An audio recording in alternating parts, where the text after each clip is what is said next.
Dan kalau ada orang mengatakan, saya ragu dengan Allah karena permintaan saya belum diterima, ini orang yang perlu ditelusuri teman-teman sekalian, jalur hidupnya. Loh betul, karena kenapa? Karena dari semua permintaan kita, kalau kita rentetan hidup kita seharian, itu mayoritasnya Allah kabulkan loh. Contoh misal, bukankah kita tiap hari lapar teman-teman sekalian? Tiap hari lapar, baik tiap hari hilang nggak laparnya? Kalau enggak antum tidak akan hidup sekarang. Kalau kelaparan berarti sudah mati kan? Kita cuma bilang lapar, Allah langsung kabulkan. Tinggal mampir ke restoran, tinggal beli atau ada orang kasih, makan. Kita tiap hari haus, terpenuhi hausnya. Tiap hari kita capek, ngantuk, tidur. Kita pengen pakai baju, ini semua pakai baju. Enggak ada orang yang tidak pakai baju. Mayoritasnya orang semua pakai baju. Pakai baju, pakai sendal, punya kendaraan, walaupun memang berbeda jenjang ekonomi mereka, tapi kehidupan kita sehari-hari teman, mata kita butuh cahaya, hidung kita butuh udara, mulut kita butuh suara, telinga kita juga begitu, kemudian tangan kita bisa menjamah, punya kepekaan, masih bisa memegang, dan seterusnya. Nikmat Allah yang sangat besar, banyak sekali gitu. Tidak terhingga. Kehidupan sehari-hari juga sudah membuktikan masalah itu. Mungkin kalau ada permintaan kita, minta agar dibukakan rezeki yang luas, misal, atau dibukakan, diberikan satu pekerjaan, atau dilunasi utangnya. Mungkin itu salah satunya yang belum Allah kasih, bukan tidak dikasih loh ya. Belum Allah kasih, tapi mayoritas kebutuhan kita sudah dipenuhi. Coba pekah memikirkan masalah itu. Kita kalau haus teman-teman sekalian, kemudian haus sekali, lalu ada orang berikan kita air dingin. Lalu kita pasti setelah kita minum haus kita hilang. Terima kasih ya, kita terima kasih sama orang tersebut. Padahal orang itu buat apa sebenarnya? Dia cuma ambil air dikasih.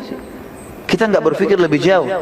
Orang ini yang sedang mengantarkan memberikan saya, siapa orang ini? Siapa yang buat kulitnya? Siapa yang buat tulangnya? Siapa yang buat matanya? Siapa yang ciptakan orang ini?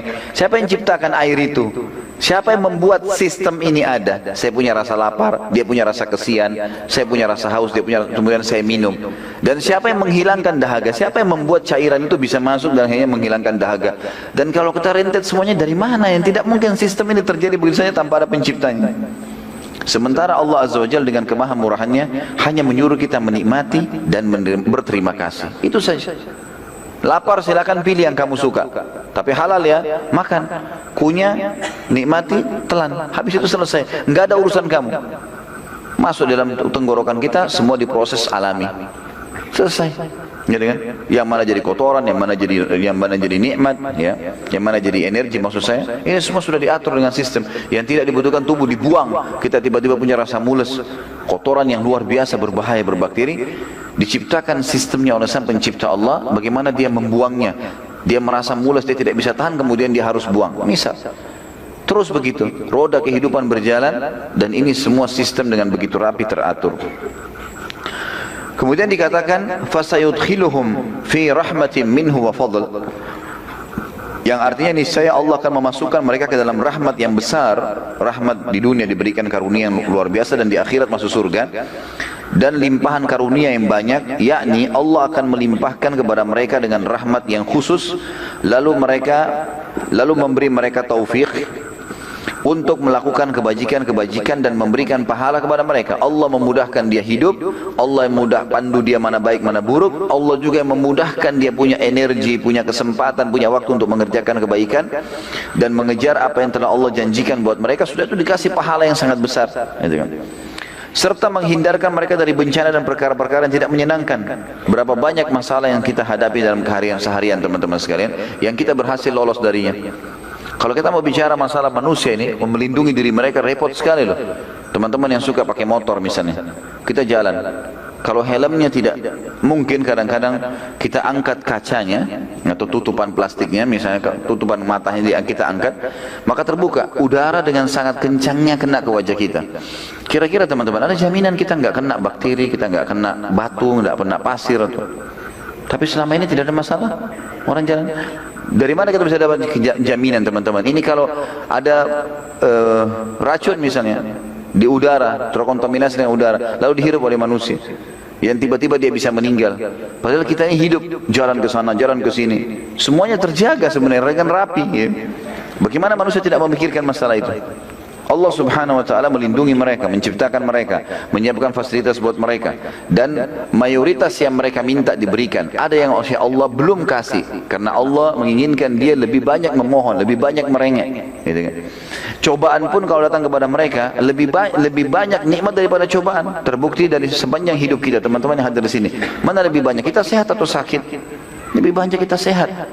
Sakit itu jarang sekali. Ada orang sakit ya di akhir hidupnya mungkin, ataupun kalau sakit dalam setahun, tahun depan dia sakit flu, demam seminggu. Tapi 365 hari yang lalu dia sehat. 1 tahun Allah SWT berikan nikmat.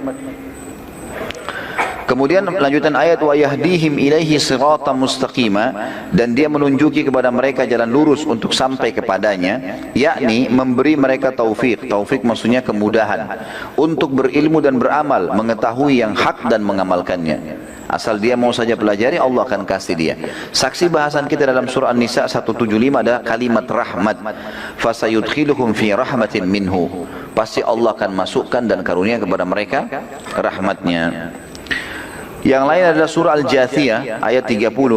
A'udzu billahi minasyaitonir rajim. Fa ammal ladzina amanu wa 'amilus solihati fayudkhiluhum rabbuhum fi rahmati dzalika huwal fawzul mubin. Adapun orang-orang yang beriman dan mengerjakan amal saleh, yakin Allah ada lalu dia patuh dengan perintah. Amal saleh maksud dalamnya mengerjakan perintah atau meninggalkan larangan. Karena orang juga meninggalkan larangan termasuk amal saleh. Maka Rabb mereka, pencipta mereka akan memasukkan mereka ke dalam rahmatnya. Rahmat di sini di dunia diberikan rahmat yang luas, diberikan karunia-karunia yang membahagiakan dia, dan juga di akhirat masuk surga. Itulah keberuntungan yang nyata. Teman-teman sekalian, kita tinggal patuh, kerjakan perintah, tinggalkan larangan. Kita nikmati saja. Tetap bisa makan, tetap bisa minum, tetap bisa segala macam, tapi lebih rapi. Seperti juga makna kalimat teman-teman sekalian yang selalu mengembalikan kita iman kepada Allah. Sabda Nabi SAW, kalau Allah karuniakan kalian pemimpin yang zalim dan dia memberikan kepada kalian hak kalian, maka terima kasihlah pada Allah, bersyukurlah kepada Allah.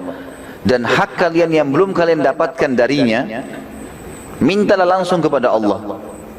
Kalimat minta langsung kepada Allah ini pengembalian seorang muslim, dan menyadari kalau raja yang sedang memimpin dia, presiden atau siapa saja, ini manusia seperti dia, kebetulan saja berkuasa.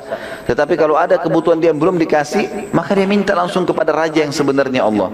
Makna kalimat ini adalah kalimat yang berbobot sekali. Artinya bertauhidlah kepada Allah.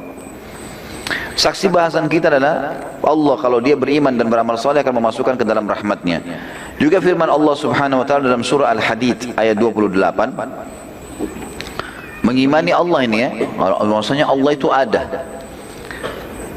A'udzu billahi minasyaitonir rajim. Ya ayyuhalladzina amanu taqullaha wa aminu bi rasulih yu'tikum kiflayn min rahmatihi wa yaj'al lakum nuran tamshuna bihi wa yaghfir lakum wallahu ghafurur rahim. Hai orang-orang beriman, berimanlah kalian kepada Rasul yang telah diutus, bertakwalah kepada Allah, maksudnya patuh, dan berimanlah kepada Rasulnya. Niscaya Allah memberikan rahmatnya kepadamu 2 bagian atau dua kali lipat, dan menjadikan untuk kalian cahaya, maksudnya panduan agama, dengan cahaya yang kamu dapat berjalan dengannya di atas bumi ini.